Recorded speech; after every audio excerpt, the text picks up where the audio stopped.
Hello, my name is Matthew Graham. Here's a little bit of my original called Get the Devil Out of Me.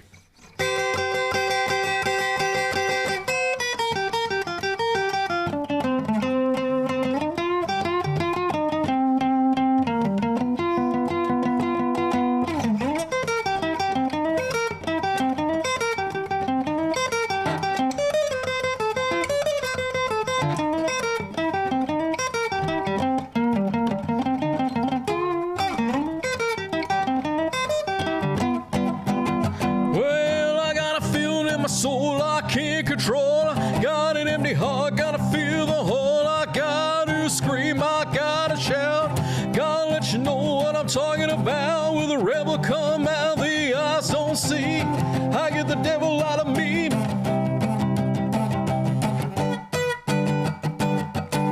People say rock and roll's the devil's music. Make you go crazy, then you lose it. Rock and roll, save the human race from the non-knee.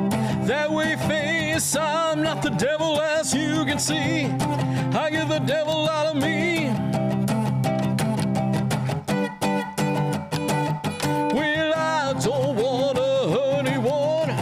I just wanna have some fun when I like to play my guitar real loud. Hear the sound of the crowd.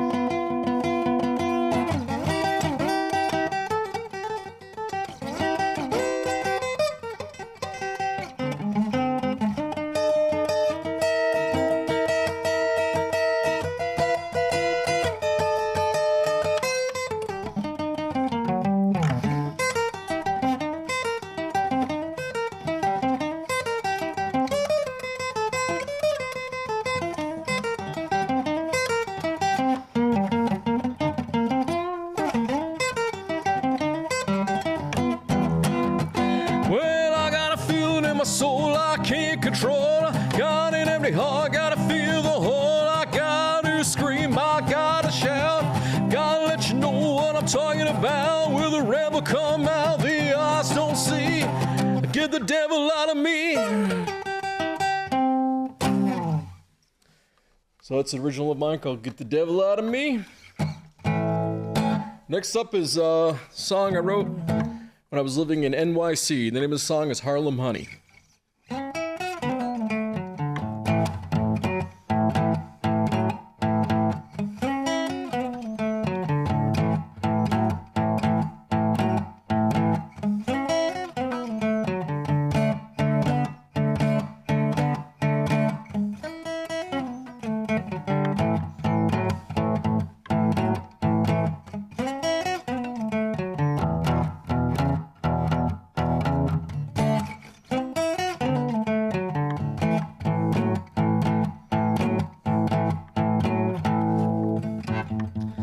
Broadway, 145th. This ain't no Hilton, ain't putting on the Ritz. There's no place in the world I'd rather be. I never felt so free. Well, free to get lost, but I'm still not found. I got an uptown funk when I'm feeling down. I get so lonely when you're not here. Dark clouds surround the atmosphere. The downtown lights, they shine black and blue. Well, they shine so bright, but they'll never shine as bright as you. So take a little walk with me. There's a whole city to see. We'll take a trip on the one line. we'll find ourselves and lose the tide. Well, we don't have much money, but be my Harlem honey.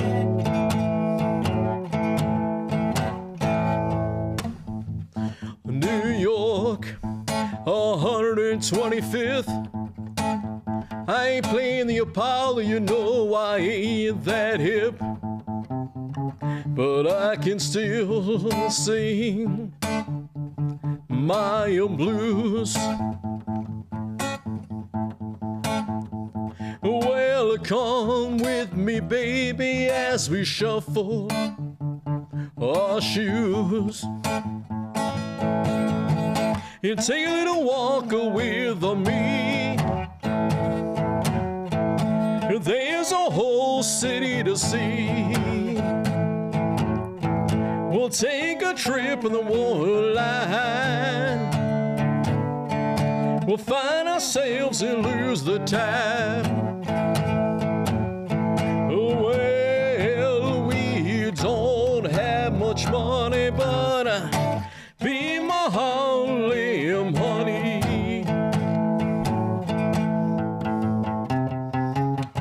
Sometimes I feel like I'm over my head. Dark clouds surrounding the city spread. The city's rough, baby, it's sink or swim. But you gotta rise up, baby, if you wanna win. Take a walk with me. There's a whole city to see. We'll take a trip on the waterline. We'll find ourselves and lose the time. Well, we don't have much money, but be my Harlem honey.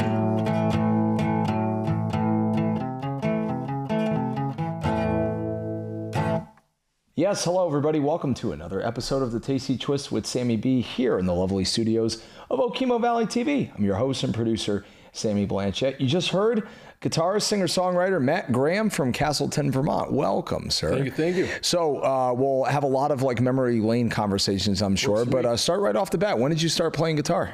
Started playing guitar when I was 14. 14. Officially playing, yeah. Yeah, and took lessons and everything too, or kind of self-taught? Lessons with John Lyons. John Lyons. And give me a little background on John. Great guitar player. He has his own private studio above his garage, and he knows a variety of stuff on guitar, different styles, and fortunately he likes a lot of the same kind of stuff I like, which helps. But yeah, he knew as opposed to unfortunately, right? Yeah. But he's got a variety. He went to Berkeley, so he has a variety of knowledge on the guitar, and he also teaches piano as well, and very, very patient with me. Very nice, yeah. So. Are you originally from Castleton, Vermont? Yes. Or, yeah, yes. Awesome. Born and raised Vermonter. Yep. Very nice. Awesome, cool. So did you try applying for Berkeley? No, I did not. I wasn't that brave. Yeah, not that brave. Yeah, no. I did. I got denied the fall semester, Oof. But spring I got accepted for spring. But by then, my parents had already decided on in-state at Western Connecticut in Danbury. So yeah, cool. So good friend of ours, Jake McLaughlin, who has been on the show a couple times now.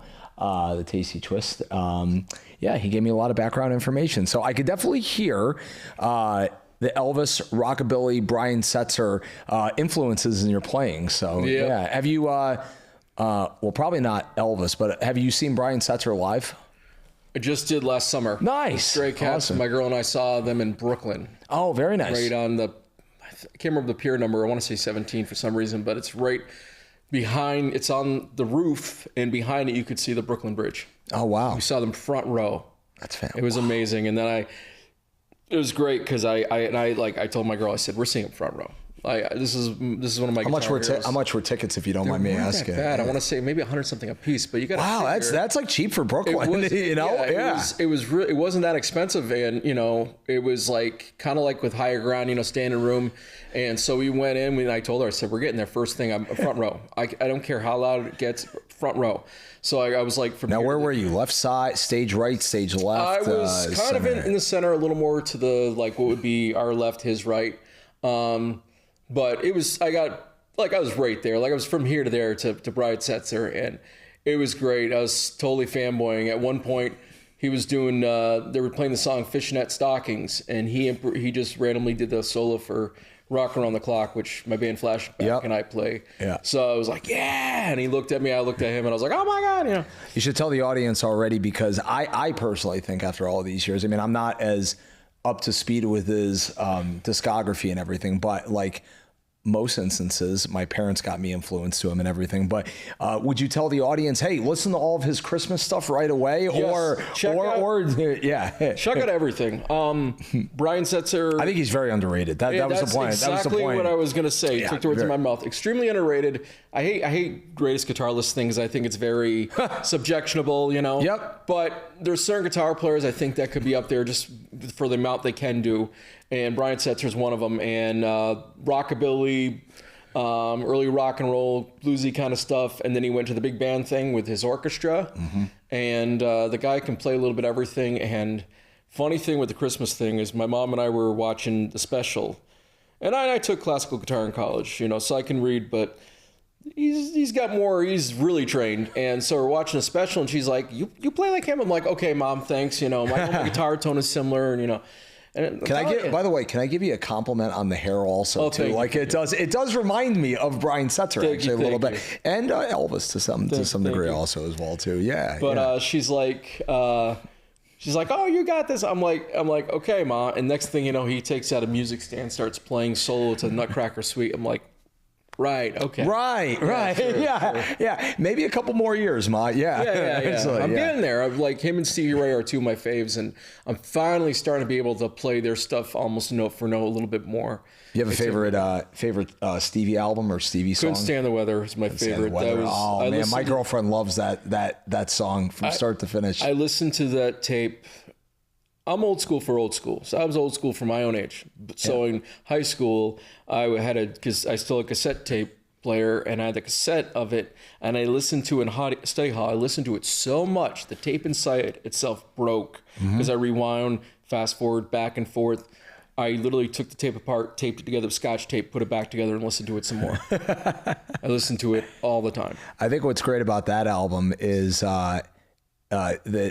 that's like track number 2, and the first one, Scuttle Button, just like hits you right off the bat. My gosh! And then you watch like some of those like technique videos of like how to do it so fast. I remember growing up, like I took guitar lessons also too from a couple different guys before going to college, but that was one of those Stevie Ray songs I wanted to learn right away. And I'm just like, this is hard. I started working a little bit on Scuttle Button, a little bit during COVID. But it's still not quite there, But like so much faster. See, I'm off topic with that, but it's very, very, very fast, and it's like Stevie Ray. Just I don't know. You must know also too, Matt, the Blues on Sunrise documentary with Albert King, right?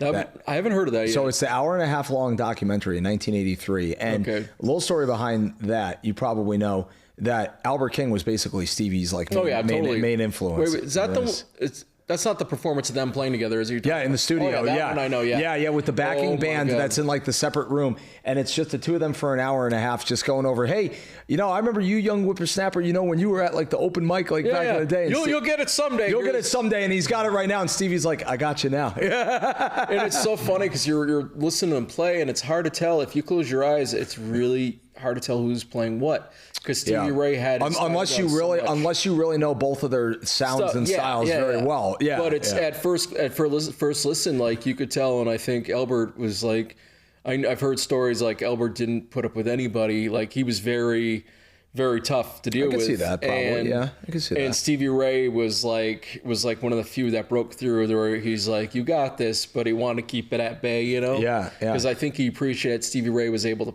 pull off a little bit of his sound. Yeah, and the coolest part about Stevie was, when he was under the influence, or like, when he got clean for the last 2.5 years of his life, he was always like a sweet, like humble individual. Oh, yeah, like totally. you hear it in his voice and everything. And during that documentary, you just see how laid back and chill he is, just letting the master speak, and then he just occasionally goes, "Yep, that's right." He just like agrees. Yep. But yeah, man, Stevie Ray is probably still my favorite after all of these years. I think of myself as a rock and roll guy. For most part, everybody thinks rockabilly, but I think myself more as a rock and roll guy. But I think I think you can kind of connect a lot of people. For the rockabilly side, Brian Setzer's my conduit to that, and Stevie Ray is definitely more of the conduit for the blues stuff for me. And those two guys, and they actually, Stray Cats and Double Trouble, Stevie Ray and Double Trouble toured together at one point. Oh, I didn't know that. And there's a really cool photo I found on Facebook where it's like Stevie Ray and his brother with the rest of Stray Cats together, and I'm just like nerding out because I'm like, can you imagine being a young guitar player, going to see those guys in concert like that, and you're seeing two of the greatest guitar players, you know, two of the greats in one show, and just with their trios, and it blows you away. My dad saw him 3 times, and obviously I was only 1 when Stevie died in the helicopter accident. But it was kind of like me. I remember when I was a kid. See, I didn't get into Stevie Ray till I was like around the time I started playing guitar and stuff, but. It was funny as a kid, we only had 2 channels, and we had PBS, and I remember seeing Stevie Ray.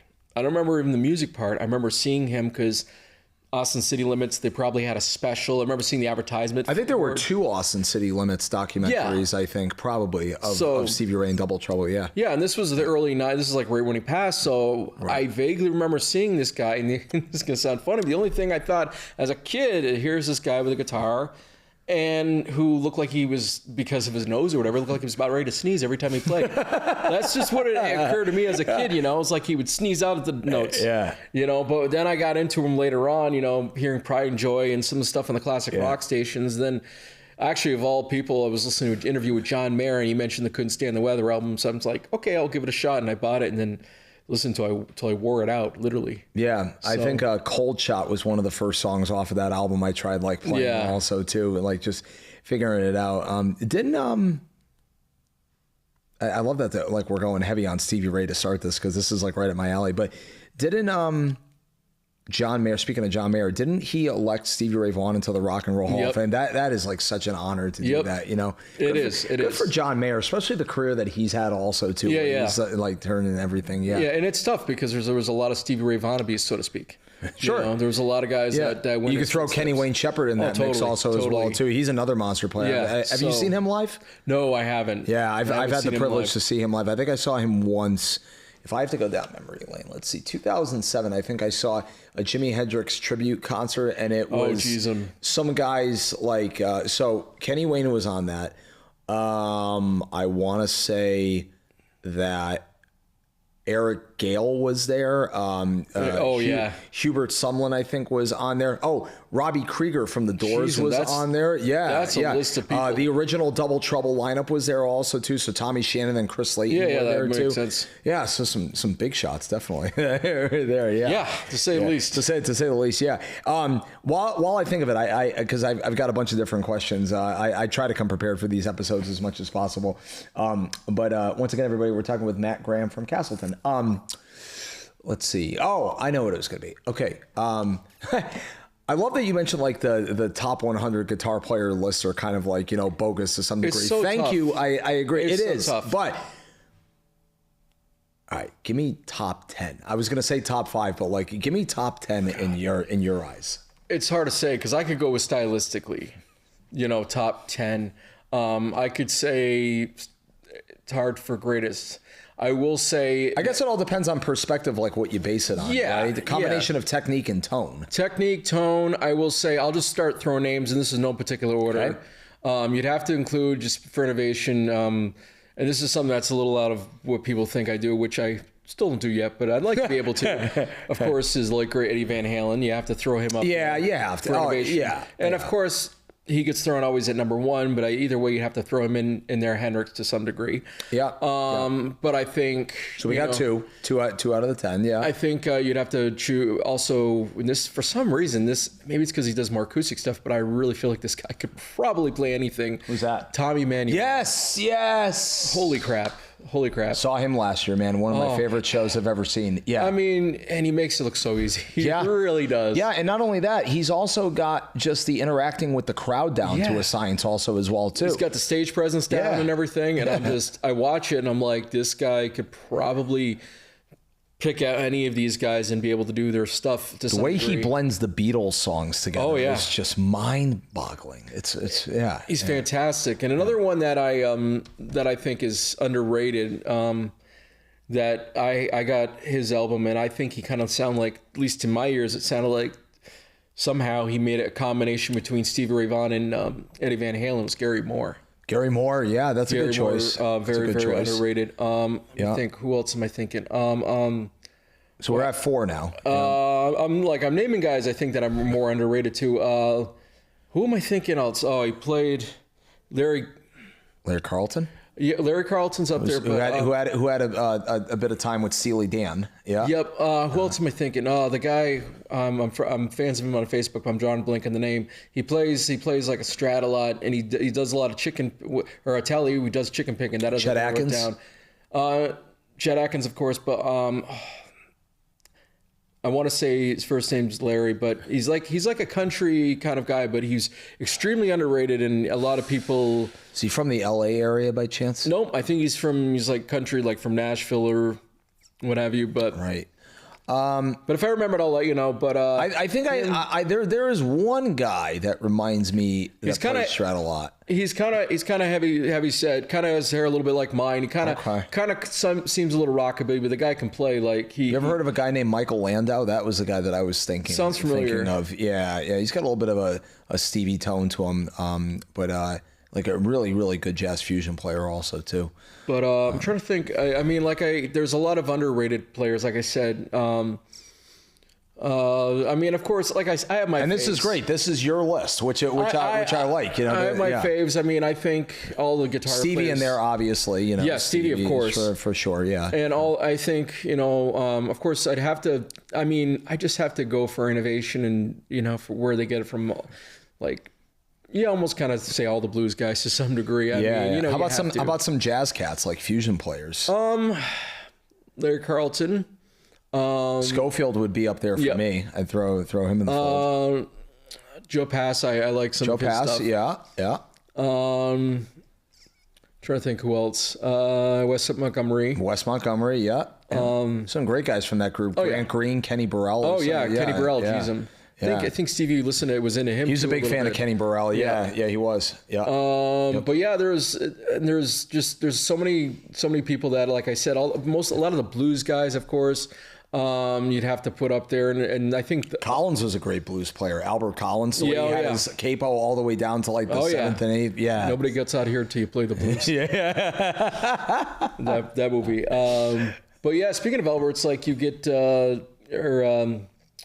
the guys from Skinner, all the guitar players from there. I mean, that is some underrated guitar stuff right there. Yes. I'm a huge Skinner fan. I listen to their stuff. No, but I listen to their stuff. Probably get that at shows, right? Oh, all the time. Yeah, I think everybody does. Yeah, oh yeah. But I listen to their stuff, and I'm like, the combination of the guitars, but then you have the backup vocals and the lyrics and the whole sound blows me away. You have a favorite Skinner song? Well, boy, that's another tough one. I gotta say, on my top, other than Freebird, of course, is probably Simple Man, because my mom, that was our song. Oh, nice. So it's a great song. Yeah, Simple Man's up there, but there's so many others. Like I love their The Ballad of Curtis Lowe. Oh yeah, that's a good one. And then I Know Little's a great one. I don't know if I know that one. Let's see. Yeah, I've been working on it a little bit. It's still getting there. This is like. Who was it that passed away in the car? I'm drawing blanks on names. The plane crash, right? Yeah. The guitar player that was they had the last one they had just joined. Mm-hmm. This was his tune, but Oh yeah. Yeah.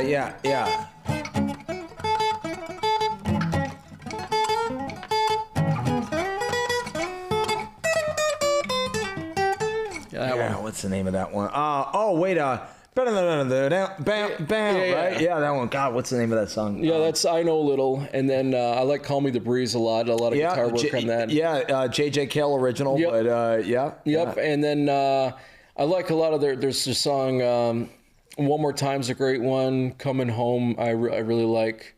I Ain't the One's a great funky number. I'm really, not that I'm giving anybody ideas, but I'm kind of really surprised the drum part in the beginning of that, I Ain't the One, hasn't been sampled. That's like some of the funkiest drum beats. How about Swamp Music? That's a great song. Swamp Music's a great one. Yeah. And it's hard because I love Skinner. They're one of my favorite bands. So. Yeah, and it's funny. I don't. Maybe this is just my take on it. Like I think about it, it's like, you know, they're one of those bands that have gotten so much corporate radio airplay time that you forget, like a lot of those bands. Here's another one, for example, Led Zeppelin. They're one of those bands that get so much corporate time for some of their songs, but yet they've got so many other great songs that are never played on the corporate radio that you're like, wait a minute, why is that not on there? Exactly. Yeah. It's almost a crime. I just did a TikTok video the other day, and my backing song on it, besides the video, was because it was raining in Vermont, so I just took a video of like, hey, it's finally raining up here. You know, we need the rain, blah blah blah, and I put the Rain song by from Houses of the Holy, Led Zeppelin on there. Yeah, or is that from Houses? I forget. Anyways, I should know, but it's a great song too. Yeah. And Jimmy Page and John Paul Jones were such masters of different tunings of the instruments. Yes. You know? Pretty wild. Yeah. So tell us a little bit about your time at Castleton and also your music communication background and also your time on radio. So Castleton, my hometown, I went there and I got a degree in music focused in classical guitar. And then, and I also have a degree in communications. I interned at the radio station, and the radio station's at Rutland Catamount Radio. And I run the board and help out with different events for that.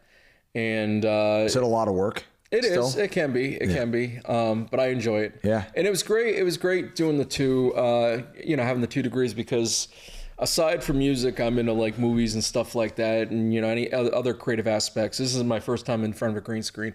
But did I forget to mention in email that not to wear a green shirt? So good job, you did it. Yeah. But I'm glad I didn't wear my blue or green pants. But it's all right. My little Halloween dog has some green right here. There you go. Yeah. Did you see you got the big shots right here? You got Biggie and Paul McCartney right next to you. I saw that. Yeah, Biggie's little on the small side. Yeah, they don't say much, but they definitely got your support though. I'm glad. Yeah. But so we were, I went to Castleton, got my degrees in that, and it was really cool being able to get the communications, as well. The music's what I really want to do as I want to make a career. Right. But the communications also, though, is something that I can do radio, which is something I've always wanted to do anyway. Right. And so now, what did they primarily focus on when you were doing the sorry to cut you, the communication end of things? What were like some of the most important aspects of that degree and like classes that you took that like stand out that help your music background as well too? Well, I would say, I got to say with the radio, it gave me an insight in terms of understanding, hey, this is just how it is in the business. And like, I can think of it not as an artist. I can look at it and say, this is how it is, on the commercial side of things. Mm-hmm. I can have that perspective and getting the idea, and I guess the idea of demographics, because I took a class with Terry J, and that kind of gave me an insight into not always good and bad, just demographics. You want to play for the right crowd. It's the same thing with radio. Right. Certain radio stations. Reading the audience. Yeah. Yeah. Exactly. And that, I think that would, if that helps, because then I can kind of say to myself, okay, nobody got into it, but it might have been not be the right crowd. Right, exactly. But there was a lot of great classes I did. There's a movie class where we watched movies and did essays on them. And my fiance, she's into like the older movies and TCM and stuff. So I got to get more into that. Yeah, the old black and white films. Yeah. So I got to see great movies during that. I like Cissy Kane's one of my faves. Okay. and then On the Waterfront, a bunch of great films, and studying that. And then I got to do practice doing kind of a similar setup you have here. We did the news. We had the news thing for one of our classes. Oh, cool. And I would run the sound for that.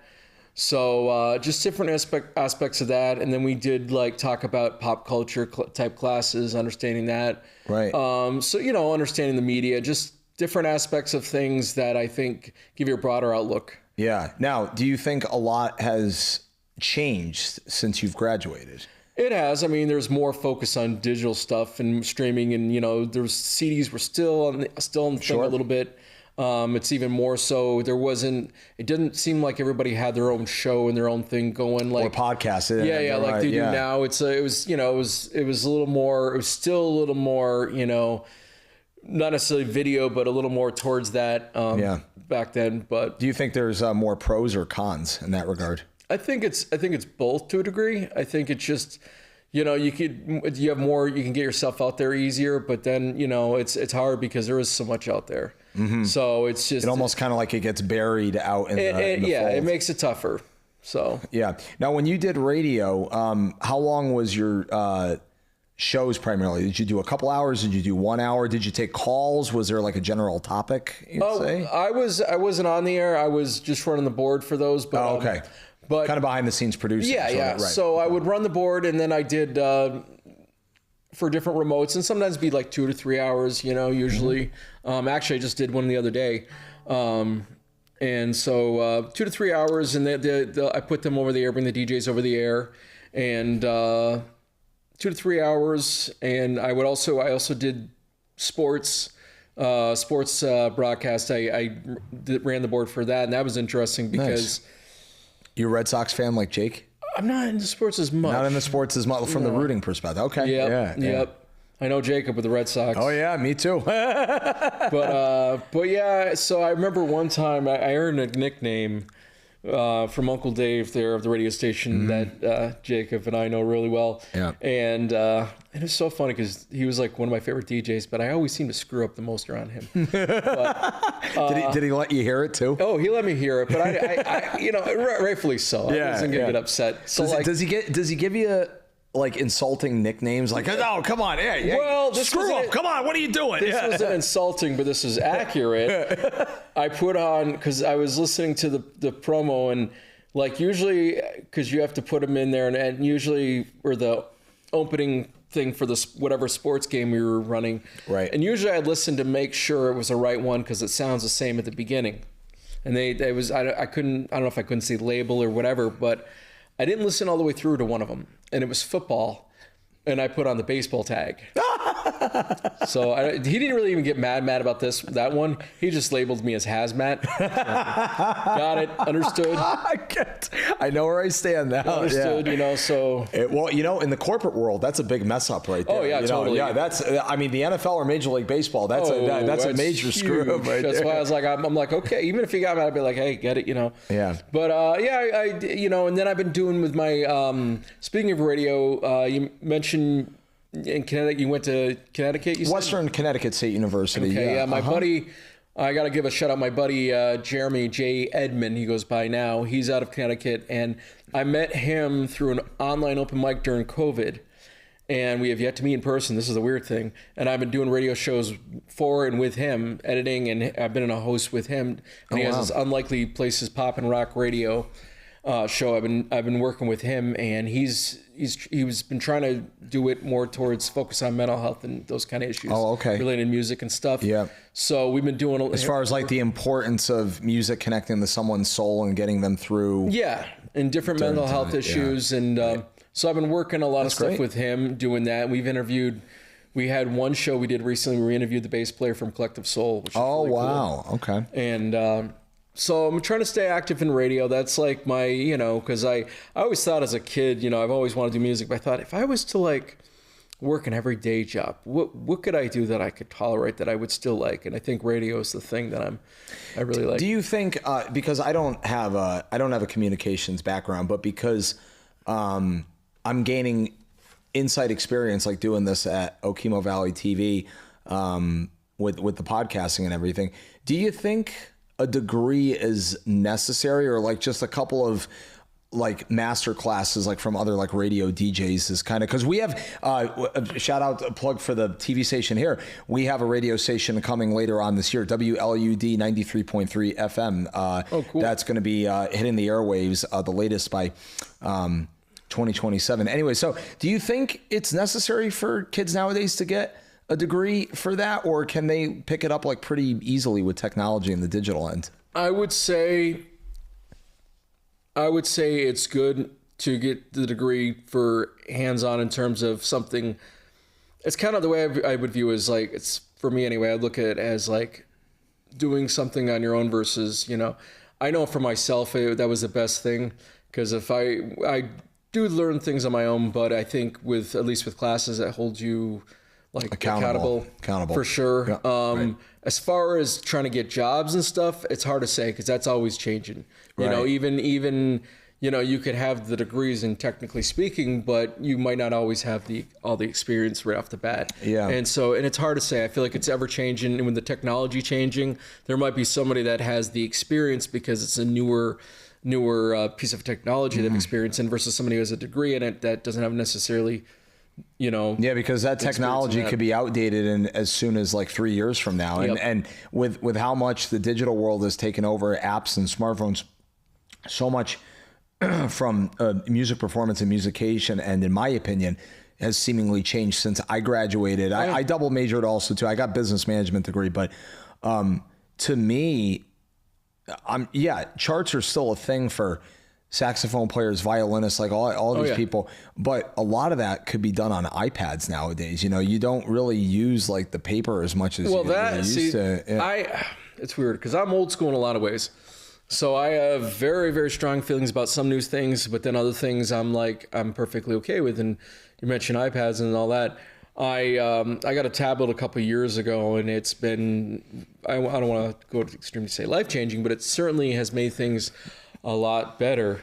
I'll give you a funny story. Speaking of Jacob. Yeah. Okay. So we had our You listening, Jake? You probably, yeah. he'll know what I'm talking about with this. yeah. We had our one-off band, Smokey Joe's Rocker Souls. We played one event for... I don't know if I've ever heard of this band. Oh, no, you wouldn't. Yeah. It was a one-off event at the college we played, and I have it on VHS at some point. I got to convert it so I could share, because it's too funny. To put it on a YouTube channel. Yeah. Oh, yeah. I don't know if I want to do that, but...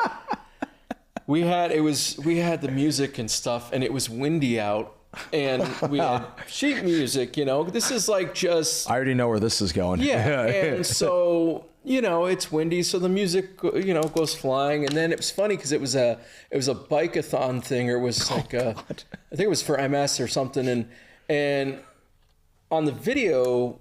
You see Jacob getting up to move his music, and you hear people cheering, but they're cheering for the bikes going by. They're not cheering for us.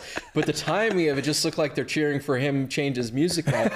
But it was just a mess. I mean, you could see like paper flying. At one point, I'm singing a song, and I move a paper with my foot, and Then you have to remember the part. I really.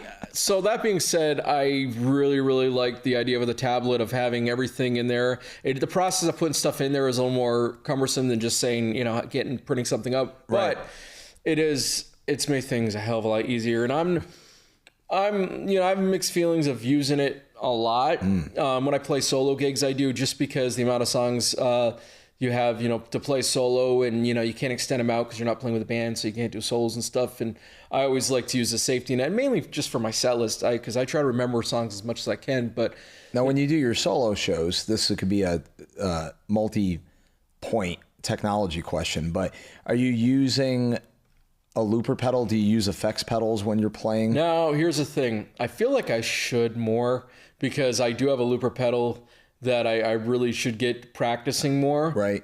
But no, usually I have my guitar. I I like to use my Gretsch a lot. I have a Gretsch too. For Brian some Setzer classic right there. Exactly. Yeah. Oh yeah. For some solo gigs, because it makes it easier playing certain things up. But if I'm not playing that, I'm playing this out for solo gigs. That's a great guitar, by the way. Thanks. It sounds awesome. Yeah, another COVID special. You know. That was our checks we got. Just like people getting COVID dogs. Also. Yeah, exactly. I'm guilty of that. I got a COVID dog. We did the same thing. Yeah. So. Did you? What kind of dog? She's like a mix between, I want to say like some kind of a pit bull terrier mix or something along those lines. Yeah.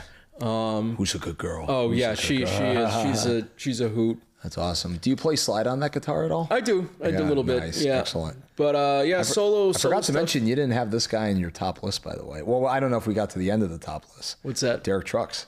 Oh hell yeah. Yeah, hell yeah. I saw him with the Allman Brothers back in 2008. Oh, cool. Yeah, I might have been at the same show, the Beacon Theater in New York City. No, this was actually New Hampshire. Okay. That was New Hampshire, yeah. That was back before he started growing out his beard. Yep. Yeah. He still looked like a kid to some degree. Yeah, exactly. God, and it's hard to believe now this is still not old, but he's 46, and that's old compared to like when he started playing. Oh yeah, at 9. totally. Yeah. Totally. Yeah, well, that's awesome. Anyways, so when I go on play, I usually just, especially like if I do open mics, my main thing is like just give me a sound solo, especially with some good reverb or delay on the amp and for the vocals and guitar. And so would you say you use the iPad, going way back even iPod? You use the iPad for lyrics in the set list. Cool. You know. And it's not always, and you know, because sometimes, you know, you're trying to get songs down and you might have like the second verse you keep forgetting or one little chord change, just you know. Swipe. Yeah. And it's right there. So it has made it easier. And I use it to actually learn songs like that. Though. Yeah. Do you use OnSong, for example? Like no, what I normally do, and like I said, I'm so old school in a lot of ways. So I'm still trying to catch up on how to do things easier. But same here, man. What I normally do is I'll find the guitar changes like on one of the chord sites with the lyrics. I copy and paste them in a Word on my computer, and then I transfer them over into my documents on my tablet. Right. So. Right. It makes it a lot easier trying to learn stuff, and I've been starting to do that more with my originals too. Oh, nice. I've been writing writing a notebook, you know, getting the lyrics, and once I feel like I have the lyrics down, I'll transfer them to the tablet. So if I'm practicing at home, I could just practice some covers. Yeah, I'll work on this original, get the lyrics down. That's been my hardest thing. It's also a little bit about your original music. Like, how many songs do you have? Can folks find you online, like Spotify? Yes, Matthew C. Graham on Spotify. I think I'm the only Matthew C. Graham on there, if I'm not mistaken. Yeah. You can find me on Spotify. Let's hope that's a good thing to copyright. You know? Yeah. Well, that's the thing. I mean, that's kind of my my middle initial and MCG. You know. It's a cool logo, by the way. Thank you. Yeah, my fiance helped me design that. So nice.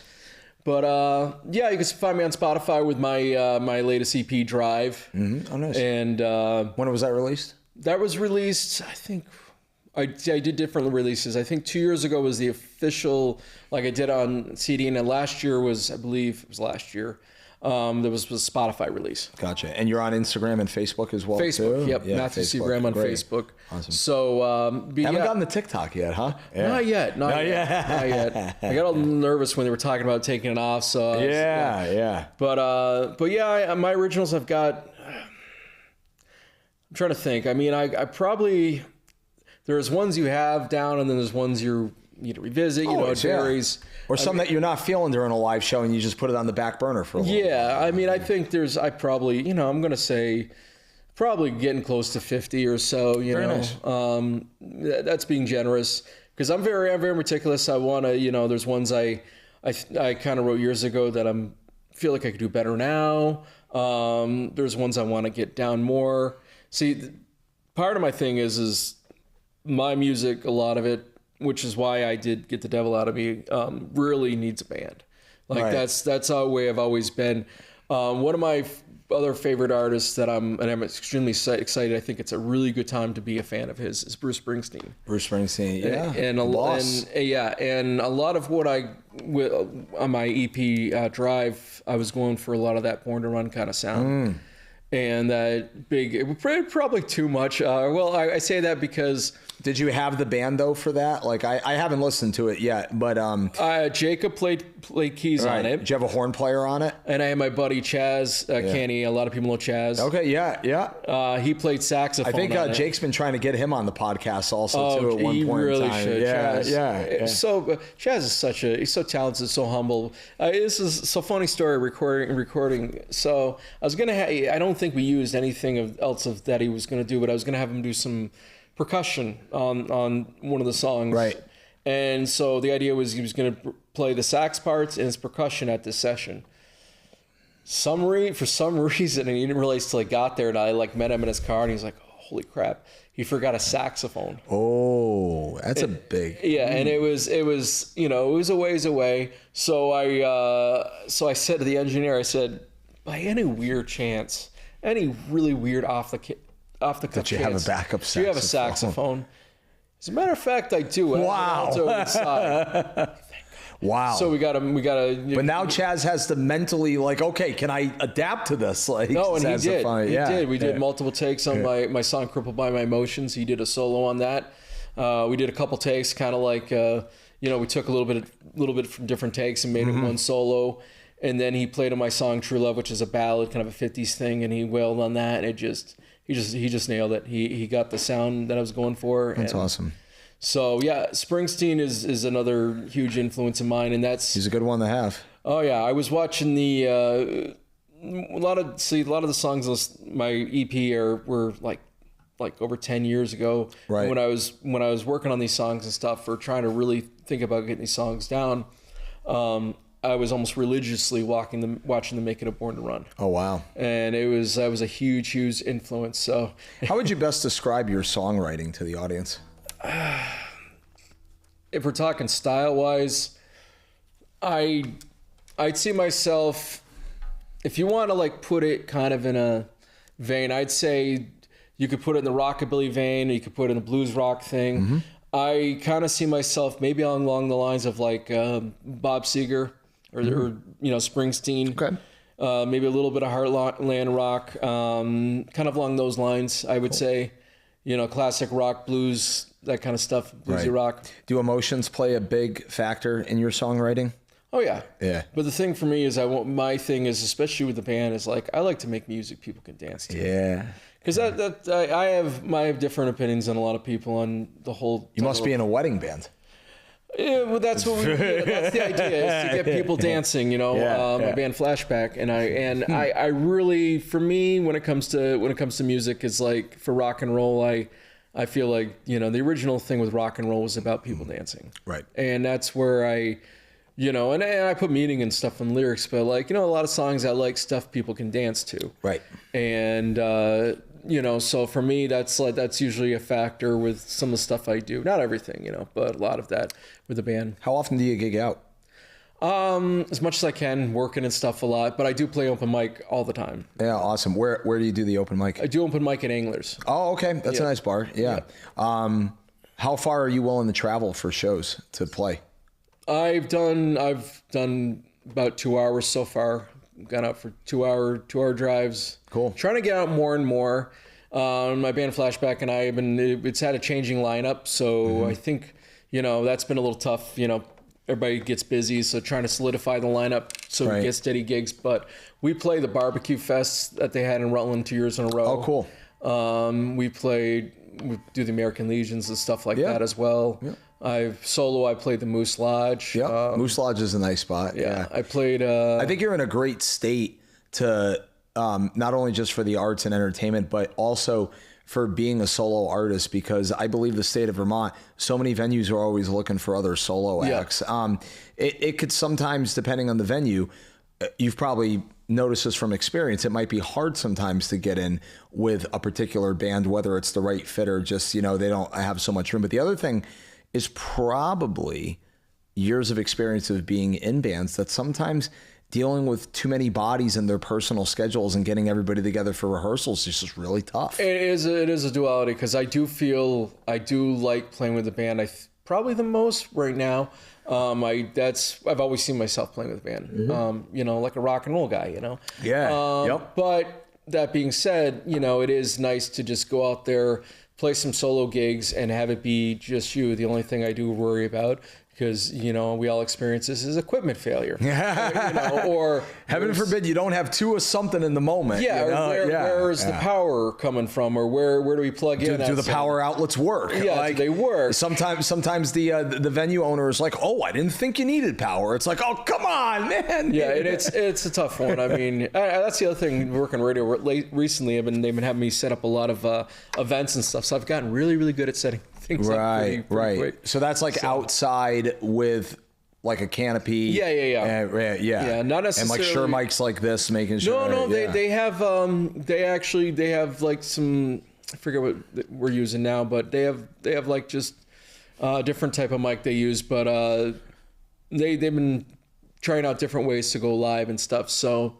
but mainly just setting up the tent and get the electrical power. We had an event, the trunk or treat the other day, and that was fun. Taking tape off from an electrical cord, you know, that was like, you know, 20 feet long, and then the tape was wrapped around it. That was something else. But emotionally for you, kind of compare and contrast a solo show versus a band show.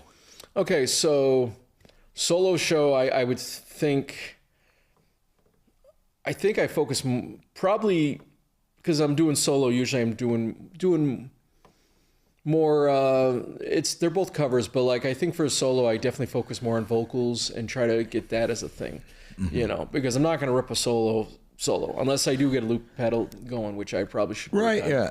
But for me, it's more, you know, focusing on my vocals and trying to express myself through that. Where the band, it's a little more, it's guitar solo. Focusing vocals. on your improv on the instrument. Yeah, right. and stage presence too with the band, you know, because you can really get into it. That's where it can be a little weird for me solo, because I'm used to you playing and getting people going and that thing. So it's a different dynamic. Takes a little getting used to. Do you ever get burned out from either, like doing too many band shows one year or too many solo shows one year? So far, no. I'm like Springsteen. I'm kind of crazy. When I go to 4.5 hours without going to the bathroom. I've done that. I play 4-hour gigs. I've played a solo 4-hour gig before, and I feel bad. One I felt bad because, you know, family and friends came out, and I was like, shoot, I probably should just took a break. They wanted to chat with you in the intermission. And I didn't take one. Yeah. You know, when I even at band gigs, I'm like, the guys want to take a break, so I'm like, okay, we'll take a break. But I'm like itching to get up there and play because I'm in that mode. And I'll play 4 hours. That's nothing. Right. Are you viewing it more of this is what I have to be doing just based on a service, or is it more personal? Like for me, if I were to do that, if I didn't have to go to the bathroom and I didn't want to play like 3-4 hours straight, it's more so nowadays. I kind of view it as I want to give the venue or the person that's hiring me the best bang for their buck. Like you're taking it as seriously as possible. It's fun playing guitar and singing, but you want to make sure that the guests and the people that are hiring you are getting the best bang for your buck. I would imagine there's a lot that goes into that. I think that's part of it for sure, because I'm getting more and more used to the idea of actually making money at this. You know, it can be done, and it can be done, it's a really weird but cool feeling when you do. And so I think there is a lot of that too. And then for me, it's also just kind of like I'm in that mode, and I'm like, I want to keep people's attention. You know, like if I got your attention, I want to keep your attention. And do you ever feel that there's some times though, because I think the main reason I ask is because you get a different opinion and a different perspective from every entertainer when you ask this. Do you feel some gigs that it looks like maybe the audience might be getting a little bit fatigued during the first set of what you may or may not be playing, and it'd be like, all right, let me give them like 15 minutes. Let me take sometimes, I've noticed that. I've actually noticed that more with band gigs, you know, because people are dancing and stuff. So, you know, we've been like, okay, you know, hey, maybe we'll take a break now and give them a chance to breathe and stuff. So I have a hard time relating to that as an audience member, because a little bit of a story. Growing up, they had the rave car show in Rutland, and they would have their what they call Saturday night dances. That we call we called it, my mom and my family, we all called it the 50s, 60s dance. And it was the one time as Wop dance or whatever or something like that. Oh yeah, they played 50s, 60s and into some classic rock, 70s and stuff. And it was the one time as a kid I could go somewhere publicly where they had the music I love and dance my butt off. And I would be dancing the whole night. In fact, I got really one year, as a kid, it'd be my mom would be my dancing partner. But at one year I had two girls that I was friends that were there with me and my mom, and I wore all three of them out dancing. So with me, I view, it's hard for me to really relate to people because I'm like, hey, yeah, you can do it. Come on. Sure, come on, let's go. Yeah. So, but I have to really remind myself. You got that old school charm right there. Yeah. For me, I have to remind myself, hey, give them a chance to get a drink, and everybody's crazy. Yeah, get them loosened up, right? Yeah, exactly. But yeah, it depends. And I played events where people are kind of coming in and out too. So it's like, it's not always like you're going to always have a steady crowd. Every show is different to some degree. It is. So, which makes what we do a little bit more enjoyable, knowing that there is a little bit of differentiation. Yeah. Keeps it interesting. Yeah, exactly. So Jacob had mentioned to me that you do like spending time in the Big Apple, for example, in New York City. I was living in New York City for 2 years. Nice. After college, I saved up money and I was living in New York City for 2 years. And I miss the city like crazy. Yeah. What about it do you miss the most? Lots. I think I miss a lot of it is, right now a lot is everything open late. Mm-hmm. That's a huge thing. The accessibility to just like, if you're hungry I'm a night person, so I work third shift, so it gets a little frustrating, but I mean, that's right off the top of my head. But of course I miss like all the different music stuff down there. Just being able to the different types of people, and being able to walk around. Yeah. Get anywhere from like a taxi and a train also. Yeah. So, and I was living in Harlem. My song I played there, Harlem Honey. Yeah. I was living in Harlem and, and literally on Broadway, on the Broadway, 100 blocks up from Times Square. And I miss a lot of the energy and there was some, like I said, there's cool stuff you never know with New York. You never know who you're going to meet day to day. Right. It's always surprising. And there was some really cool music stuff down there. I have to give a shout out at the Red Line on Monday nights. They have a blues jam. Okay. Which surprised me. There was a lot, I found out there was a lot of more blues oriented stuff than I would think in the city. Of course you're expecting jazz. Yeah. But there was the blues jam on Monday nights, and that was amazing. I only got jazz to do and it once. Funk has always been hot in New York City. For sure. My experience for sure. down there. Yeah, for sure. So, but it was really great that energy and being able just diversity and just being able to you don't know what's going to happen, right? Good or bad, and you don't know, and just that idea of like, I could, things can go to hell in one day, and then they could turn around dramatically the next day. You could, you might not know, especially being in music, you might actually meet somebody that, might know someone who knows someone, like, and just, just the hustle and bustle of it. I thrive in chaos. So that's a good, honest assessment right there. Yeah, I do.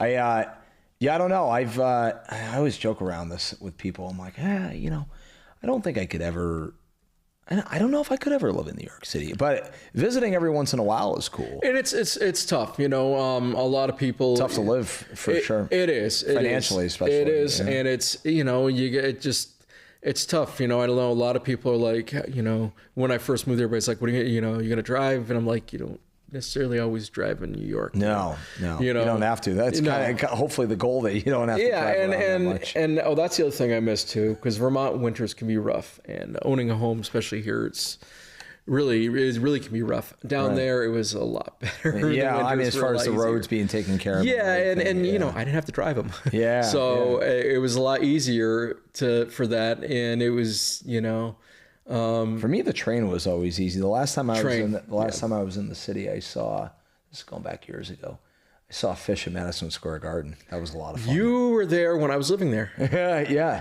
I remember hearing about it. The Baker's Dozen year, 2017. Yeah, that's when I was there. I remember hearing about it, and people were excited. Yeah, because did you ever see a show in MSG?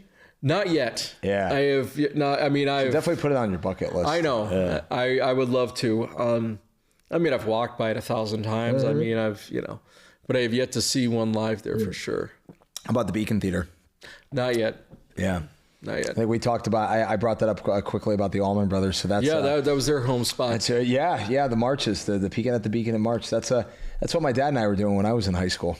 We used to go down and see them a couple times a year. Yeah, there you go. So down in the city there. Down in the city, yeah. Yeah, my mom and we saw BB King at his restaurant. Oh, no kidding. Ago. Oh, nice. That was awesome. That was amazing. That was so good. If you ever go back down there, I recommend a venue in Times Square, the Iridium. Oh yeah, that's a nice spot. Where Les Paul had his vacant. His Monday night residency, right? Yeah, because I've noticed. I was like, they got some really cool acts coming through there. I've been seeing advertisements for it. That's awesome. So, is there one guitar player that's still currently alive that you would love to meet / see live before they pass? God, so many.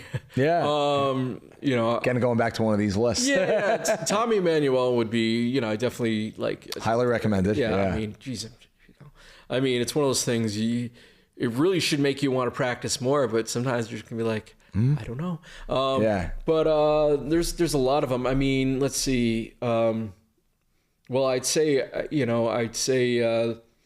the guys from Aerosmith, but they're not touring, but they're doing their own thing. It'd be cool to see what Aren't they doing?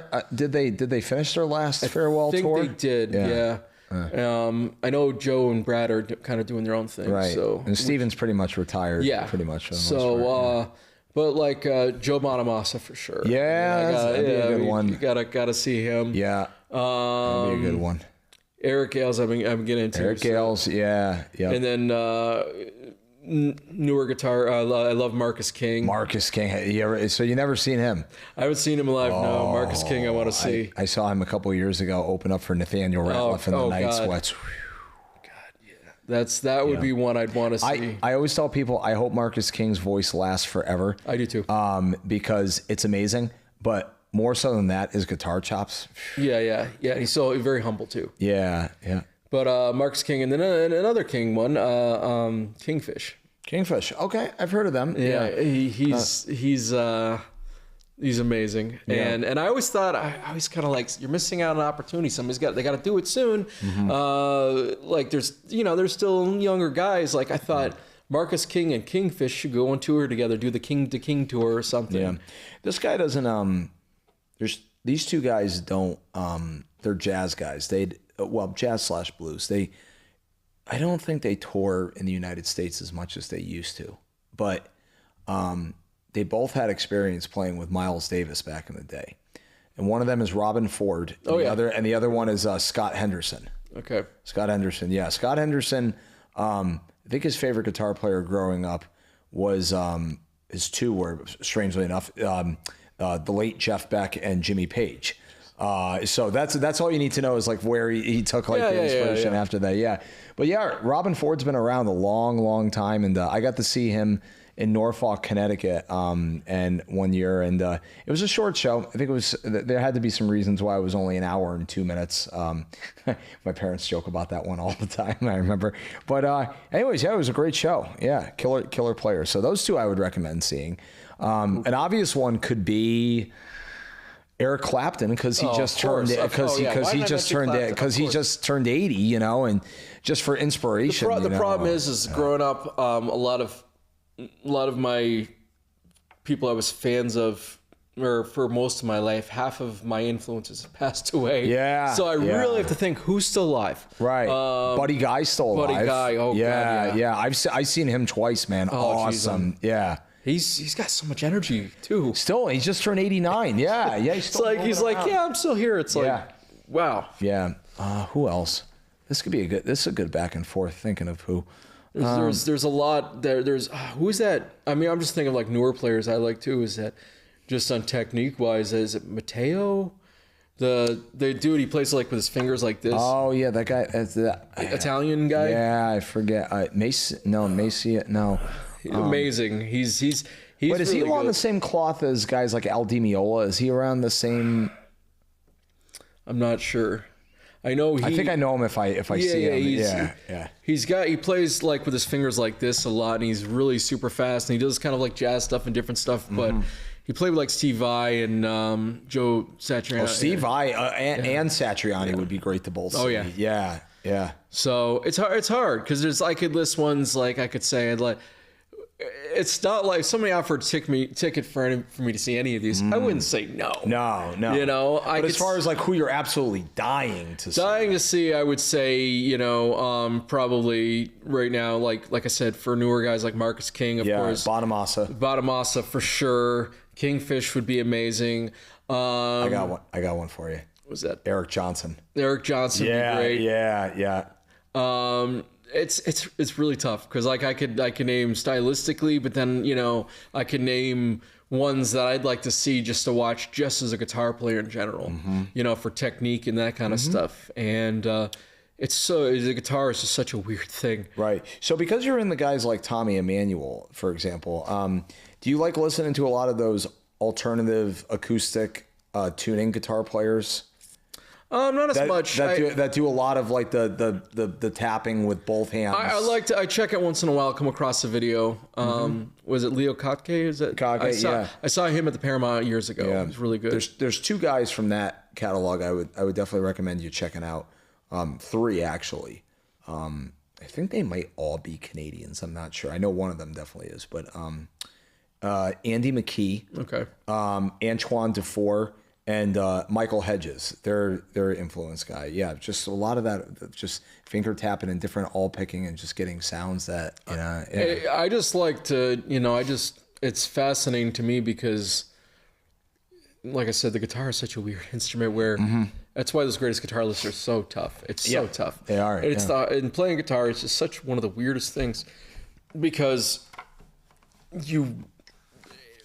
it's hard because you really feel like you can't ever get to a zenith where you feel like I got this. Yeah. Because you really it's a part of your always learning because it's so versatile. I mean, styles, tunings, approaches, the way you hold your pick, the way you use your fingers, electric, acoustic, and all these different things that it's very. You know, years ago, you know, as a kid, you know, I wanted to do I want to be a guitar hero type thing. Oh, sure, yeah. It's really hard to even consider that, especially these days with as many that are out there. Yeah. But my thing is I want to be able to at least do what my heroes do and then kind of do my own thing and at least get kind of the sound I'm going for and work from there. Right. And get more techniques and keep developing. Right. How has your experience been with hosting open mics as far as who's come through the door each and every week or over the years, and how much inspiration do you think a lot of people get from taking the first step in courage of going to open mics and introducing themselves? I would say open mics are, you know, I think what really bugs me, and I guess I can see to a degree, but I really think that it depends on where you are, you know, as a musician, but if you know, as a musician, I think it's always good to go open mics. It's always good to... good way to get the butterflies out of your stomach. Just get out there and play and test out new material. I mean, unless, like I said, it depends on where you are. If you're playing all the time and you know, and it's your job, which you enjoy doing, but, you know, but if you have the chance, you know, if you want to give yourself a chance to get out there and woodshed and try different songs, and, you know, if you're going to go fall on your face, do it at an open mic, you know, get in front of people. That being said, I mean, I'm the type where I'll practice for open mics. Yeah. You know? Really? Yeah, wow. Oh, yeah. I practice for them, especially in my originals and stuff. Is it a different mindset from practicing from your own gig? No. I mean, the only thing is it's more of like, well, if it screws up, at least it's open mic. But I you know, for me, it's like I want to make sure, especially like I said with my originals, I really want to make sure of course, I probably should be more like that on the covers because people know more of the covers. Then again, I don't know, maybe they don't because I do older music. But I try to practice, make sure I'm good. Yeah. Now, Matt, to add on to that with open mic, you're probably also, unless someone else is doing sound, you're also probably playing part sound guy also too, like you're tweaking stuff for all the people. Usually there's someone doing sound. Usually someone doing that. Okay. Yeah. Yeah. So, but yeah, I mean, I think it's good. It's another thing. This is gonna sound crazy too, and I know a lot of people are gonna be like, "Are you nuts?" I would advise. No. I would advise anybody that wants to sing and play or I badger musician friends, but I think it's a good thing to do, is karaoke. Yeah. As crazy as it is, because it's a good test for your vocal range. it is, and it's good to see what you can do vocally without, if you're used to playing and singing, and it's good to put your vocals on its own test. And the other thing too is, unlike with open mic where you're going to be most likely amongst other musicians, with karaoke, if you suck, nobody cares. If you do great, you'll get praise. Yeah.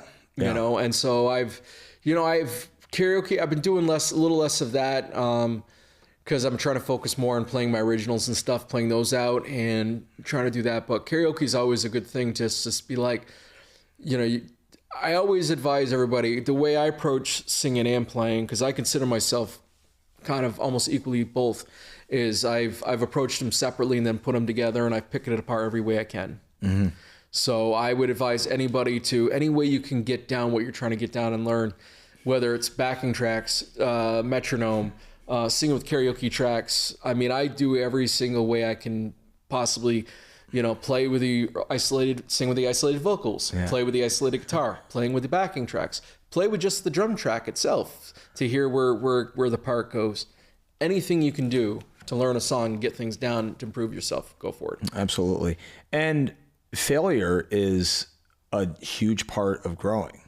And it's a tough part. Yeah, it is. And there are always going to be moments, I think, in all of our times on this planet, that failure is going to come from music shows. Failure is going to come from financial decisions. It's going to come from like a lot of other stuff.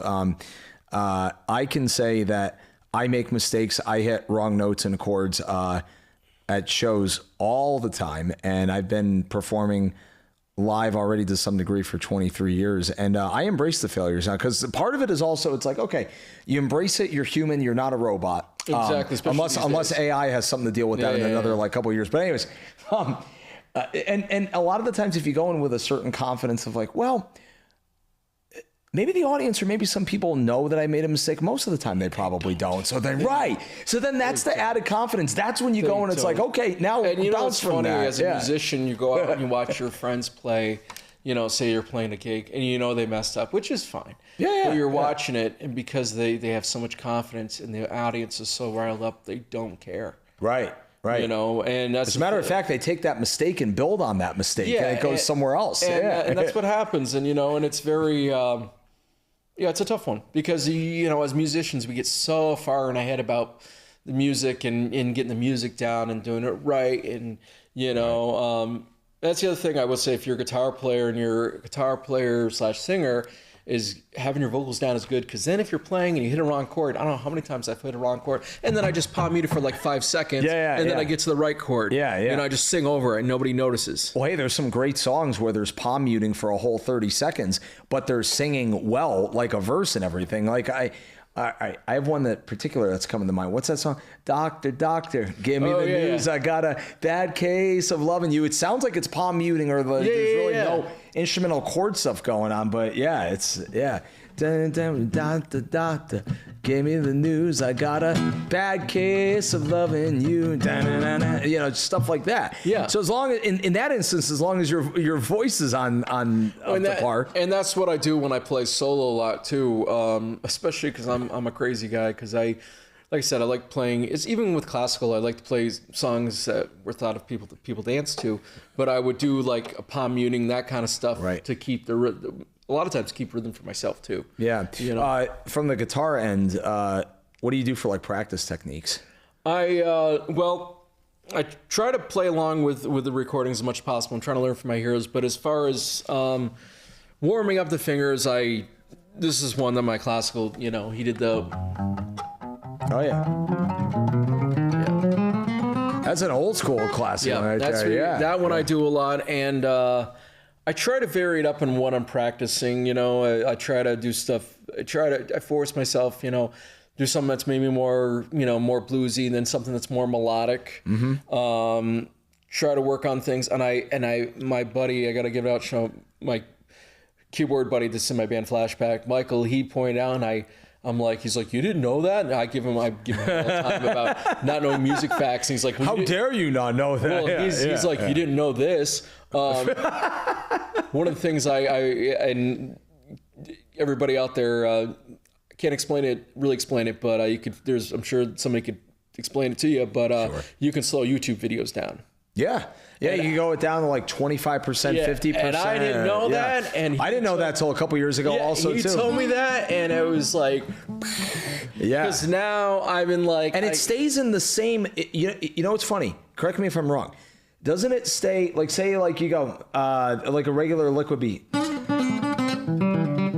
It stays in the same tone. It doesn't change key or anything. Yeah, it doesn't change key or anything. It stays right. It stays right there, and I've been using that like crazy. Oh yeah. To work on things, and that's one of the things I think I've been trying to focus on. And this is something it's kind of a thing every guitar player needs to kind of learn, but I've been really working on myself trying to do it is with learning stuff or when you go to play live or just in general in terms of like approaches, slow the hell down. Yeah. Because what I've been like really trying to work on the song, learning a part slowly and actually getting the notes right and not being so like, trying to cram them in there and really, one of the last incarnations of the bands, one of the drummers, he was right. And it tore me up, but he was right. He goes, your solos are good, but he goes, I think it was the later part of their set, which we do more classic rock and a little more bluesy stuff. He goes, it's like you're trying to play too much, too fast, too much, Less is more. Yeah. And I need to like, just be able to like, cause as a guitar player, you're thinking guitar. Mm-hmm. But if as an audience member, you got to give them a chance to breathe. Mm-hmm. And I've watched videos of myself. I'm like, I'm overplaying. I should have repeated that phrase. Oh yeah. Give him that phrase one more time. Yeah. Instead of keep, Yeah. I like doing ones like this. I love like when you're starting out a solo, and it depends on volume swells, or sometimes it depends on a distortion pedal and stuff. But I always think to the great guitar player in Dave Matthews Band, Tim Reynolds. Yep. He's very good at just like. And again, that's like just a certain part of the solo. Because you definitely can get into the just parts like that, but sometimes just holding it like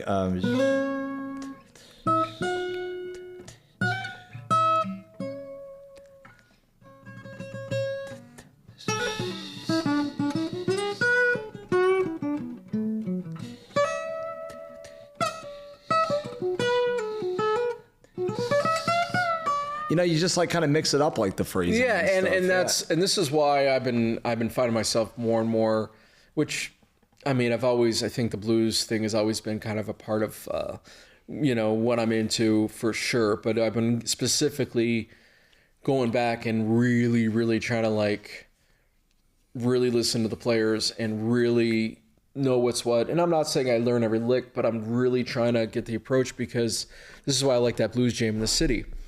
Because it's forcing me to not worry about the amount of notes, but what to say better. Yeah. And that's why some people have labeled me as a rockabilly guy. Some people have labeled me more as a blues guy at times. I consider myself a rock guy, period. But the reason why I wouldn't say I'm a blues guy per se is because I feel like there's a certain finesse that comes with it that I don't have yet. And I feel like that, I feel like that's something you need to earn, that as a player. I feel like that's... You're an adaptable musician. That would be the way I would describe it. And I feel like, but I feel like that's why I wouldn't say per se. I'd say I play blues. I'm a blues influenced player. I study it. Primarily blues. Yeah. I study it, and that's what I study. Mm-hmm. But because it's just like those, and this is my way of looking at it. I could watch these people and say, oh, I could play that. Well, the question is, why didn't you? Mm-hmm. And it takes time. It takes, I don't want to pull the ageism thing with blues versus rock and everything, but I will say, I think there is a little something in having a certain amount of maturity and stuff to have that finesse, and I think it takes a while, to get that, however you do, There's something about the blues that caught my attention years ago when first studying and everything, in that the blues really, truly, and I learned this a lot from listening to the late, great John Lee Hooker. Like, I used to spend years listening to a lot of his records and everything. And he said in interviews, he goes, all my lyrics and like my one chord vamps, that's like really from my soul and my heart. And sometimes I'm like crying when I'm singing my lyrics. And I think besides lyrically, a lot of the solos, they really just are about, this is the way I think, that the guitar solos that you hear a lot, and to some degree, like a saxophone solo as well too in blues songs, the bending for forever, that's like a vocalist speaking, and that's like a part of your heart that's like coming for. And so I bring you that I say that to give you this, and I sometimes don't practice this as much as I should, but because sometimes there's a lot of different moving parts in the shows. But if you start playing guitar solos and do what George Benson does or what bass player O.T.O. Burbage does, and in your head, maybe not necessarily vocally out on the mic, but you're scatting and singing your solo along with it, like yep.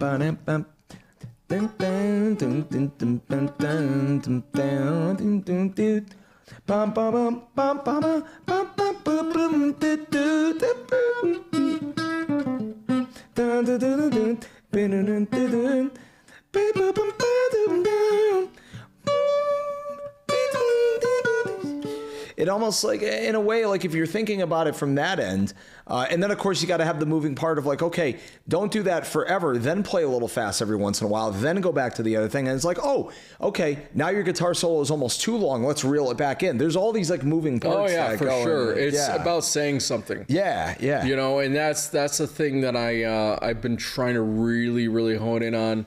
It makes it tough because, you want to, coming from a rock side, you want to do the flashy stuff, which you do. Yeah. But I've really been trying to I've been, I'm even recently, but I really need to slow down and try to really work on trying to understand some of these phrases and stuff a little bit slower and then build them back up. Right. And it's something that, it takes time. Yeah. It takes time. You mentioned John Lee Hooker. I mean, man, I listen to him. I love, it's so funny because I love, I confuse people. Let's just put it that way. Because a lot of my sound, if I had my way about it, would be this huge epic sound that seems kind of contrary to the roots rock stuff. Because I love, one of my other favorite artists is Meatloaf. Oh yeah. And Jim Steinman. I love all that kind of stuff, But big Alice Cooper fan also too. I like Alice Cooper, yeah. Yeah. But I like things epic and and what I loved about Meatloaf is it was a lot of that 50s kind of stuff in there. Yeah. Phil Spector, I love that kind of stuff. It was definitely the total entertainment factor. Yeah, but it did have the roots in the 50s stuff, which is totally me. Yeah. But I go through, and as a songwriter, I think of it. When I go to write a song, and I've been trying not to, but I can't help it. I think in terms of a whole band. I write thinking of a whole band. I think of the guitar part, the drums, the not necessarily exactly what everybody's going to be playing, but an idea of what people are going to be playing. Mm-hmm. But that being said, I get into that mode, and I get so analytical, music theory, and how this is going to be structured. That's, I get overboard. Then I go back and I sit and listen to somebody like John Lee Hooker. One chord, foot stomping and singing his butt off, and it's okay, do all that stuff, but if it's not hitting you like this is, you're not doing anything. Yeah, and that's the thing. You go back to that. It's just I want to keep at least a little bit. You got to keep that in there. That just basic, that soul of all the rock stuff I like. I love a lot of rock music, a lot of soul music, everything I like. I want to say maybe 85, probably 90 more. Yeah. I don't know. So I don't know the percentage, but most of it is all blues based, and it comes from that blues gospel and all that stuff. most of my taste in my music in some fashion comes from that. So I really, to me, that's why I wouldn't say, oh, I'm a blues. No, because I feel I hold that very, very sacred. Very sacred. I'm taking everything away what you're saying right now, and doesn't it kind of remind you of like an overall like relative life perspective of like product knowledge and knowing and learning all the time is great, and knowing as much as you can, but then when you put it all together, less is more. Like it's like finding that balance. It is like very tough of showing off your skills, but then being like, okay, not everybody needs to see all the toys at like one time. That's something that I've been really that's playing solos help with, because what that does is it forces you. I would try to like learn all the guitar parts and try to play and sing and I've learned to like, hey. Transcribing, transposing, everything that you could. I've learned that depending on the song, you could do that crazy stuff, and unless you're Tom Emmanuel, it's good. Emmanuel, I like how you said that. That's right. Yeah. Unless you're him, you gotta a lot of times stick to the rhythm, and there's more focus on the vocals anyway. That's what I was telling one of my music buddies. He's getting out there and singing and playing. He's playing guitar and singing, and I told him, I'm like, make sure you have your vocals down, because people are going to listen to that. Unless you're really doing something crazy on the guitar, people are going to listen to the vocals. Yeah. So, and that's the thing I've been, and sometimes people just want to hear a song. Mm-hmm. They don't want to hear technician. They want to hear just somebody sing a song well, but they don't necessarily want, craziness. Yeah. That's where I have a hard time, because I'm very, with me, that's why I like the city. I'm very much... Yeah, I got to tell you, I think you're the first person I've talked to in a while or ever that has given karaoke its props. To be honest with you, it really does. Yeah. And like I said, thinking back to that really. I get it, I get it, but like go out there, put yourself out there and try different tunes. Mm-hmm. And it's not, like I said, there's even less judgment than open mic, because chances are. Hardly anybody's a musician in there. Yeah. And then the most likely they're probably all drunk. And so you go out there, you sing karaoke, you do your thing. Yeah. And and especially, and even if you're a guitar player, unless, it's more guitar based, but if you're a front guy, and even if you're a front guy who plays guitar a lot, you got to be able to know how to work a crowd. Mm-hmm. Stage presence. Mm-hmm. I grew up, Elvis was one of my first inspirations, and I grew up watching him, and then I got into Springsteen and stage presence, being able to work a crowd just singing. Absolutely. And it's... because it uplifts the band also as well, too. And the other part of that also, too, I tell people all the time, the front man, it reminds you of the starting quarterback of the National Football League, like a franchise team. At the same time, though, you got to have the offensive line and defensive linemen doing their jobs. And so the bass player and the drummer have to be in sync. Oh, yes. And it helps the other rhythm players like the keys, and then the other, the wind instruments like saxophone. So, but yes, a lot of it is moving parts, mind games, technicality. And if the audience is feeding you the energy, it's like you're playing a home game in the NFL or Major League Baseball. It uplifts you. It's and that's probably where I struggle with, because that is really, really. I'm coming from a different place than a lot of people around here. I'll admit, I'm definitely coming from a different mind. I grew up like watching Elvis a lot, and then I got into Springsteen, and I'm coming more from getting the crowd going. I'm not just up there. This is where solo gigs has been a challenge, because I'm not necessarily like, hey, I'll be in the background playing guitar. No. I'm there. I want to put on a show. So for me, that's the thing. You gotta, and I struggle with that, because I really love getting the crowd going, getting them dancing and stuff, and that's where I feed off from, for sure. Mm-hmm. And it's definitely. It's interesting you bring that up also too, because I do solo shows most of the time. Like, I don't do band shows as much as I used to. I used to all the time. So speaking of balance, finding that balance at solo shows, with how many I do now throughout the course of the year, I'm like, okay, so how often in between songs do I speak general to the audience? Like, hey, I'm Sammy B, thanks for coming out. I'm Matt Graham, thanks for coming out. This and that, check me out here. Tip your bartenders and servers. And It's strange. I almost feel like it's part of the putting on a show and like really getting the crowd going. I kind of find that every 3 or 4 songs doing the general announcement speaking is kind of like the sweet spot for like, hey, you're not just there playing music. You do also have a personality and you're reaching out to the people. And if I'm not careful, I think I go the opposite. If I'm not careful, I'll overspeak. Yeah, especially being a music nerd and studying music, like knowing the history of all this stuff. Yeah. You know, I gotta. Nothing wrong with being a storyteller, by the way. No, you know? but I try. I try to keep in mind. Not everybody's gonna necessarily care whether this next song the musician. They're not inspired. Historians like we are. They're not. But so yeah, it's definitely something. Yeah, 3 or 4, 2 or 3 songs here and there, and you come up to a random stranger and you go, "Damn it, you didn't know Couldn't Stand the Weather was track 2 on the Couldn't Stand the Weather."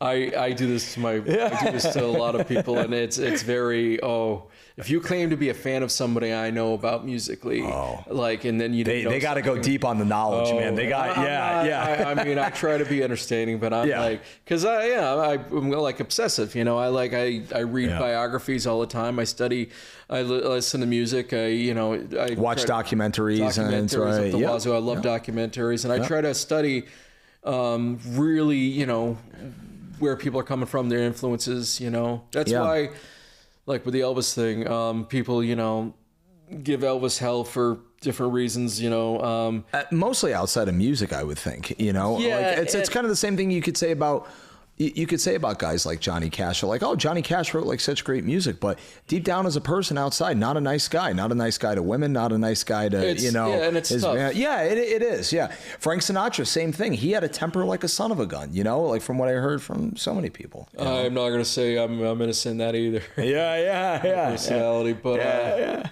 But yeah, it's but you're here doing a podcast, and I'm happy for that. Yeah. But no, it's like, like guys like Elvis, he got me into the blues, so to speak. Right. Because I got into Elvis at the age of 2. And my dad liked Elvis. He probably played the older Elvis records when I was a kid, but really got me into it. I was 2 years old. My mom and my aunt were going to a Shirelles concert of all things. It was a musical day.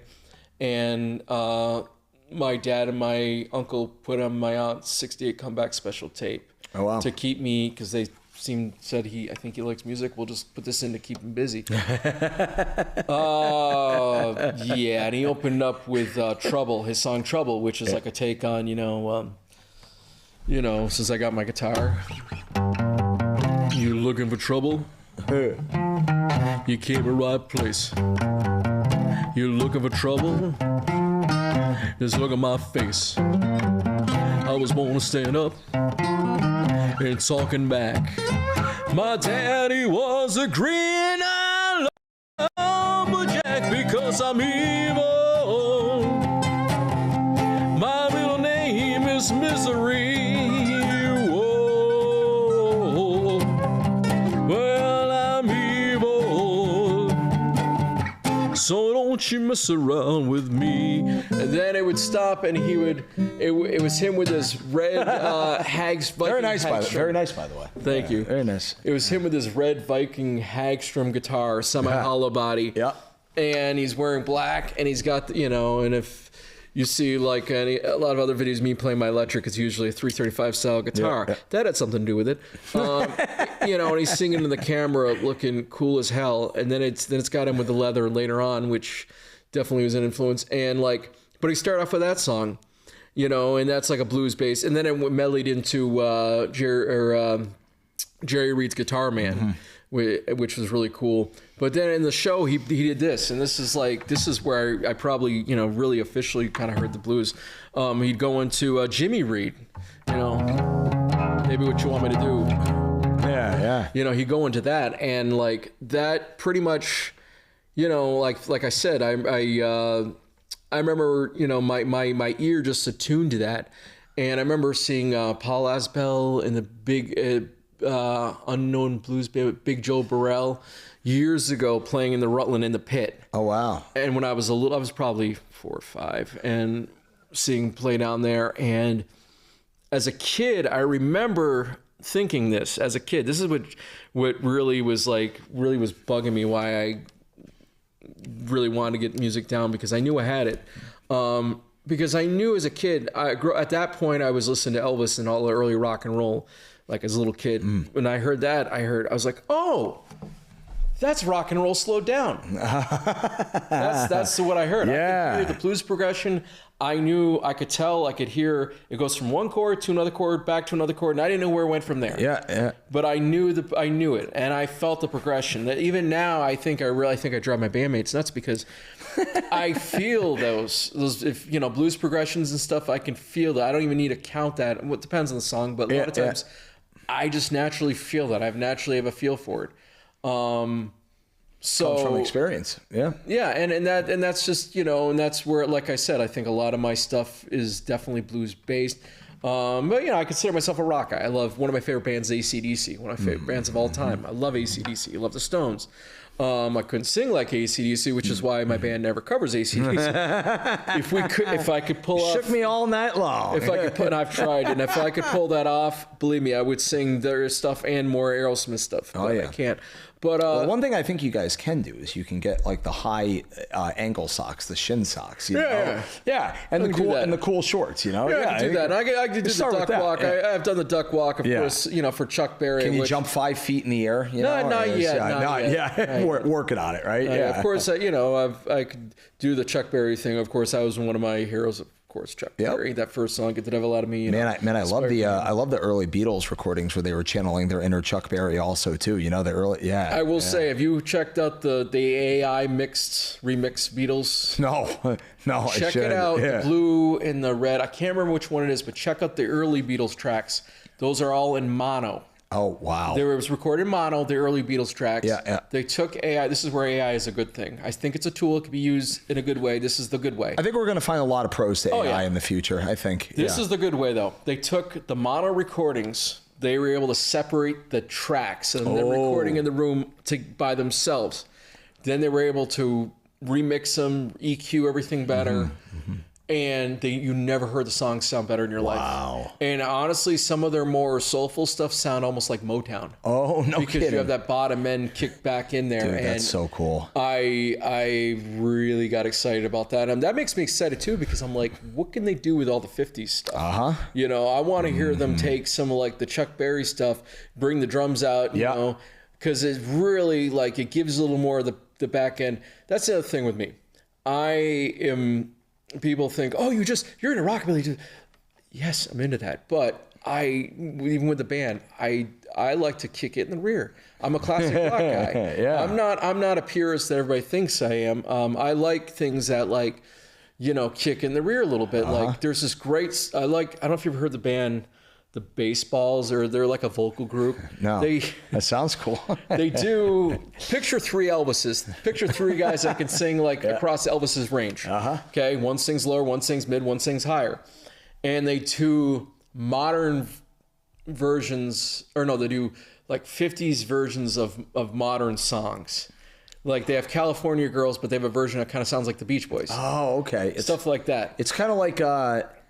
who's that guy? Richard Cheese. Yeah. And but anyway, they have this song they did with this other 80s hair metal type band. They did this duet called Cadillac Maniac, and I got into listen to it recently in the last year, and it blew me away because the verses are the baseball singing, and it sounds very kind of 50s-esque, and then it goes into the chorus, and it's like these hair metal guys, more rock stuff. And I'm like, if I could get somewhere in between those two, because I'm trying to think of other examples. I like things that are like the 50s stuff, but cranked up, George Thorogood live, some of his stuff. Yeah. A little more loud shows. Yeah, a little more push. And I don't have a problem with that, with things being a little more on that side of things. Take the delayed reverby echoey guitar, give it a little more push, crank the M to 11. I like it. Exactly. I like having a little more back, a little more of the backbeat, a little more drums. So I'm not a purist like everybody thinks I am in that sense. So it's hard. I think people have a hard time figuring out what I'm really about, but I'm like, look, I'm an Elvis influenced guy who likes a lot of blues influenced music. Who loves rockabilly. Grew up with the '50s stuff, but I have a deep love for Motown and soul music, and I love a lot of harder rock and classic rock stuff. And somewhere in the mix of that, here I am. Yeah. And I love the mix of everything too. And I want to thank you for being on this episode of the Tasty Twist with Sammy B. Yeah. So once again, tell the audience where they can find your music and everything. Okay, so I'll do all my plugs here. Yeah, go for it. Yeah. So my band Flashback and I, we are in the midst of booking gigs. We do 50s, 60s classic rock and blues, that kind of stuff you can dance to. So we're currently booking. We're working on some dates right now, but we do have some openings. So if anybody's interested in that, you can check us out on our Flashback page. You'll see the back of a 57 Chevy. Or you could go to my page, Matthew C. Graham, and you can try to get a hold of me on there as well. And I also have my EP Drive on Spotify. You can check that out. I got 4 songs on there. And you could just check out my page, Matthew C. Graham, for any other stuff I'm working on, and got to get better at doing live streams. Yeah, I used to do a lot of that also too. I took a break during COVID. Me I got too. burnt out from it, but hopefully you'll see more of me on there as well. So yeah. Well, dude, keep on jamming and keep on being a sponge with that music and inspiring people at the open mics and everything. Oh, yeah, it's fun. Yeah, I look forward to having you on here again. Once again, everybody, this has been an episode of the Tasty Twist with Sammy B. Matt Graham, thanks you to William behind on the buttons and the camera. I'm Sammy Blanchett. We'll see you all next time. Peace, everybody. See ya.